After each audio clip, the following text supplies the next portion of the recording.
സ്നേഹമുള്ളവരെ, കഴിഞ്ഞ ദിവസം ഒരു ഇൻ്റർവ്യൂവിൽ വായിച്ചതനുസരിച്ച് മൃതശരീരവും ജീവനുള്ള ശരീരവും തമ്മിലുള്ള വ്യത്യാസം ഇതാണ്. ജീവനുള്ള ശരീരത്തിൽ സ്വതന്ത്രമായിട്ടുള്ള അവയവങ്ങളില്ല. ഏത് അവയവങ്ങൾ എടുത്തു നോക്കിയാലും അവയെ അവയവം എന്ന് വിളിക്കാൻ സാധിക്കാത്ത തരത്തിൽ ശരീരവുമായി ബന്ധപ്പെട്ടാണ് ഇരിക്കുന്നത്. പ്രത്യേകിച്ചും രണ്ട് ശരീരഭാഗങ്ങളുമായി, ഒന്നാമത് തലച്ചോറുമായിട്ട്, രണ്ടാമത് ഹൃദയവുമായി. തലച്ചോറാണ് എപ്പോഴും ഓരോ അവയവങ്ങൾക്കും പ്രവർത്തിക്കാനുള്ള ആജ്ഞ കൊടുക്കുന്നത്. ആ ആജ്ഞയ്ക്കനുസരിച്ച് മാത്രമാണ് ഓരോ അവയവത്തിനും പ്രവർത്തിക്കാൻ സാധിക്കുകയുള്ളൂ. ഇനി എല്ലാ അവയവങ്ങളും ഒരേ സമയം ഹൃദയവുമായിട്ട് ഒരുപോലെ ബന്ധപ്പെട്ടിരിക്കുന്നു. ഹൃദയത്തിൽ നിന്ന് കിട്ടുന്ന, രക്തത്തിൽ നിന്ന് കിട്ടുന്ന ഊർജമനുസരിച്ച് മാത്രമേ ഏതൊരവയവത്തിനും ജീവിക്കാൻ, പുലരാനായിട്ട് സാധിക്കുകയുള്ളൂ. ഇങ്ങനെ സ്വതന്ത്രമായിട്ടുള്ള പ്രവർത്തനമോ സ്വതന്ത്രമായിട്ടുള്ള അസ്തിത്വമോ ഇല്ലാത്തതാണ് ജീവനുള്ള ശരീരത്തിലെ അവയവങ്ങളെങ്കിൽ, മരണമടഞ്ഞ, അതായത് മൃതശരീരത്തിലെ അവയവങ്ങൾ എല്ലാം സ്വതന്ത്രമാണ്. അവയ്ക്ക് ശരീരത്തിൻ്റെ മറ്റ് ഭാഗങ്ങളുമായിട്ടൊന്നും ബന്ധവുമില്ല, ഒരാജ്ഞയുമില്ല. ഇവയ്ക്ക് ഹൃദയവുമായിട്ട് ബന്ധപ്പെട്ട് നിൽക്കാനുള്ള രക്തചംക്രമണമില്ല. അതായത് കൈ, കാല്, കണ്ണ്, മൂക്കെന്നൊക്കെ നമുക്ക് പറയാവുന്നത്, അവയവങ്ങൾ എന്നുള്ള തരത്തിൽ പറയാവുന്നത് മൃതശരീരത്തിൽ മാത്രമാണ് അത്രേ. ഇതുകൊണ്ട് തന്നെയാണ് ശരീരവുമായിട്ടുള്ള അവയവങ്ങളുടെ ബന്ധം ഇത്ര പ്രധാനപ്പെട്ടതായതുകൊണ്ടാണ് പൗലോസ് ശ്ലീഹ സഭയെ പറ്റി പറയുമ്പോൾ പറയുന്നത്, സഭയൊരു ശരീരമാണ്, ക്രിസ്തുവാകട്ടെ അതിൻ്റെ ശിരസ്സാണ്, നമ്മളൊക്കെ അതിൻ്റെ ഓരോരോ അവയവങ്ങളുമാണ്. ഇന്നത്തെ സുവിശേഷത്തിൽ ഇത് തന്നെ യേശു മരത്തിൻ്റെ ഉപമയെടുത്തിട്ട് പറയും, മുന്തിരിച്ചെടിയാണ് ഞാൻ, നിങ്ങളതിൻ്റെ ശാഖകളുമാണ്. ഈ മുന്തിരിച്ചെടി ആവട്ടെ ശാഖകളോട് ചേർന്ന് നിന്നാലല്ലാതെ ഫലം പുറപ്പെടുവിക്കാൻ സാധിക്കില്ല. മുന്തിരിച്ചെടി ഓരോ അതിൻ്റെ ചില്ലകളും അതിൻ്റെ ശാഖകളും ശരീരമാകുന്ന അതിൻ്റെ തായ്തടിയോട് ചേർന്ന് നിൽക്കുന്നത് എങ്ങനെയാണ്? ഒന്ന്, വേരുമായിട്ട് അതിന് ചേർന്ന് നിന്നാൽ മാത്രമേ ഈ ചെടി എടുക്കുന്ന വെള്ളവും വളവുമൊക്കെ അതിനാഗിരണം ചെയ്ത് ജീവിക്കാനായിട്ട് പറ്റൂ. അതായത് ഹൃദയത്തിൽ നിന്ന് ശരീരം മുഴുവനും രക്തവും ഊർജവും സ്വീകരിക്കുന്നത് പോലെ. ഇനി മാത്രവുമല്ല, ഏതൊരു മരത്തിനും മരം എന്ന് പറയുന്ന ഒരു അസ്തിത്വമുണ്ട്. എല്ലാ മരങ്ങളും ഒരു പ്രോഗ്രാം ചെയ്ത സെല്ലാണ്, ഒരിക്കൽ പ്രോഗ്രാം ചെയ്ത് വെച്ചിരിക്കുന്നതാണ്. ആ ഒരു വിത്താണ് ഒരു മരമായിട്ട് മാറുന്നത്. ഈ വിത്ത് മരമായിട്ട് മാറുമ്പോൾ ഈ മരത്തിന് മരത്തിൻ്റേതായിട്ടുള്ള ഒരു അസ്തിത്വവും ഒരു സമഗ്രതയുമുണ്ട്. ഏതെങ്കിലും ഒരു അവയവം അതിൽ നിന്ന് മാറിപ്പോയി കഴിഞ്ഞാൽ, ശാഖ മാറിപ്പോയി കഴിഞ്ഞാൽ, മരമെന്ന് പറയുന്ന അതിൻ്റെ അസ്തിത്വത്തിൽ നിന്ന് വേർപെട്ടു പോകുന്നത് കൊണ്ടാണ് അത് ചെല്ലിയായിട്ട് തന്നെ അവശേഷിക്കുന്നത്.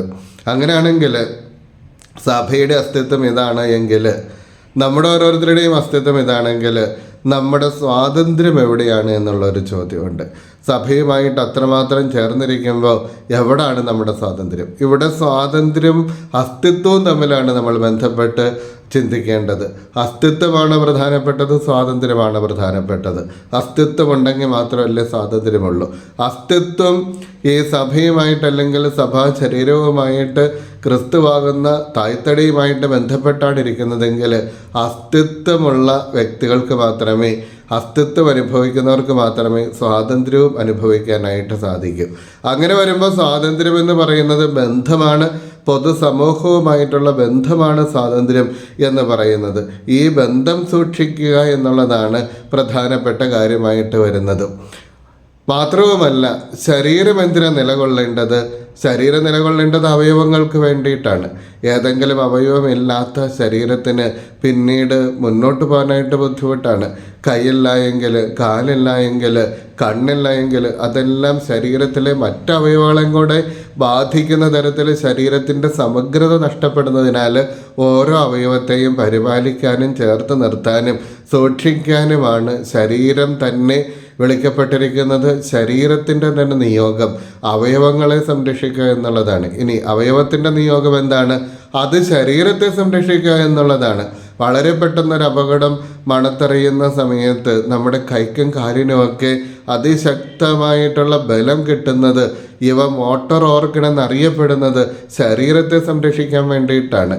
ഇത്രമാത്രം ബലം കൂടുതൽ കിട്ടുന്നത് ഈ ശരീരത്തെ സംരക്ഷിക്കാൻ, പടപൊരുതണമെങ്കിൽ പടപൊരുതാൻ, ഓടണമെങ്കിൽ ഓടാൻ വേണ്ടിയിട്ടാണ് ബലം കിട്ടുന്നത്. അതായത് ശരീരം നിൽക്കേണ്ടത് അവയവങ്ങളെ സംരക്ഷിക്കാനും അവയവങ്ങൾ നിൽക്കേണ്ടത് ശരീരത്തെ സംരക്ഷിക്കാനും വേണ്ടിയിട്ടാണ്.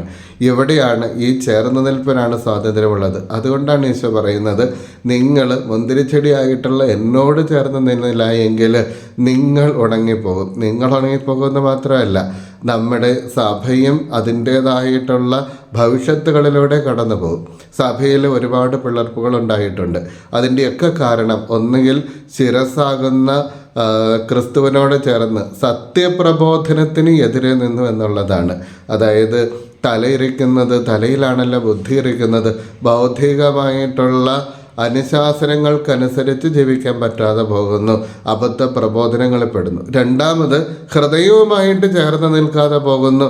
അതായത് ശരീരത്തിന് ഹൃദയത്തിൻ്റെ ഭാഷയിൽ അവയവങ്ങളോട് ഇടപെടാനും പെരുമാറാനും സാധിക്കാതെ പോകുമ്പോൾ അവിടെ ഏകാധിപത്യത്തിൻ്റെയും അധികാരത്തിൻ്റെയും ഭാഷ ഉണ്ടാകുന്നത് കൊണ്ട് ഹൃദയം നശിക്കപ്പെടുക, ഹൃദയമായിട്ടുള്ള ബന്ധം നഷ്ടപ്പെട്ടു പോകുന്നത് കൊണ്ടാണ് വീണ്ടും ഓരോരോ സഭകളുണ്ടാകുന്നത്, ഈ സഭയിൽ നിന്ന് ആളുകൾ പോകുന്നത്. അതിനാൽ പ്രിയമുള്ളവരെ, നമുക്ക് ക്രിസ്തുവാകുന്ന തൈത്തിനോട് ചേർന്ന് നിൽക്കാം, സഭയാകുന്ന ശരീരത്തോട് ചേർന്ന് നിൽക്കാം.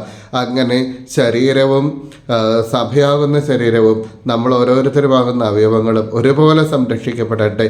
ദൈവം നമ്മളെ അനുഗ്രഹിക്കട്ടെ എന്ന് പ്രാർത്ഥിക്കുന്നു.